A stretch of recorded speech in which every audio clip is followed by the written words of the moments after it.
যে সমস্ত প্রিসাইডিং অফিসারদের বুথে ভিডিও ক্যামেরা থাকবে বা যদি থাকে, তাহলে প্রিজাইডিং অফিসার হিসাবে তার লগ শিটে কিন্তু আপনাকে সিগনেচার করতে হবে। আর কোথায় কোথায় বা কোন কোন জায়গায় কটা করে ছবি তুলতে হবে সেই নিয়ে আমার এই ভিডিও।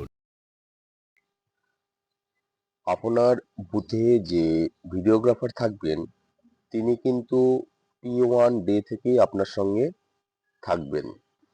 আসুন এবার জেনে নিই কোন কোন ছবি কতগুলো তুলবেন। আছে 1 নম্বর হচ্ছে ফর্ম 17A ক্রম অনুসারে যে ভিডিও বা ছবি তুলবেন তার যে লকশিটটা রাখবেন না, প্রিজাইডিং অফিসারের কাউন্টার সাইন অবশ্যই করতে হবে। এটা কিন্তু প্রিজাইডিং অফিসার যারা আছেন তারা কিন্তু অবশ্যই মাথায়। আর কোন কোন ছবি তুলতে হবে?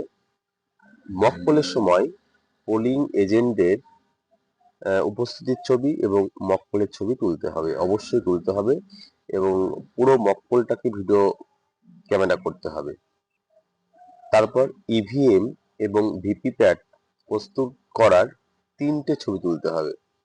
নির্বাচকের হাতে অমোচনীয় যে কালি, সেই কালি লাগানো দৃশ্যের মোটামুটি 2টো ছবি অন্তত তুলতেই হবে। তারপর ভোটিং কম্পার্টমেন্টের ছবি 3টে দিক থেকে মিনিমাম 3টে ছবি তুলে রাখতে হবে। তারপর এএসডি তালিকার কোনো voter, challenge vote, tender vote এগুলো যদি হয় তাহলে অবশ্যই তার ছবি তুলে রাখতে হবে। ভোট গ্রহণ কেন্দ্রের বাইরে যে ভোটারদের লাইনের ছবি তুলতে হবে, মাঝে একবার তুলতে হবে এবং ভোট শেষ হওয়ার সময় একবার তুলতে হবে।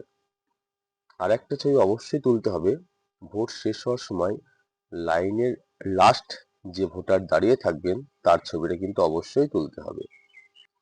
আর যদি কোনো কারণে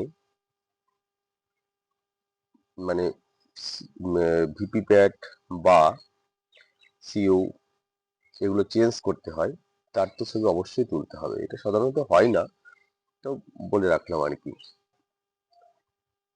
এবার একটা কথা অবশ্যই মনে রাখবেন, ভোট শেষ হয়ে গেলে প্রিজাইডিং অফিসার ভিডিওগ্রাফারের জমা দেওয়া, পূরণ করা এবং স্বাক্ষরিত লগশিটটি নিয়ে তার কাছে থাকা নন স্ট্যাটুটরি কভারে ঢুকিয়ে রাখবেন।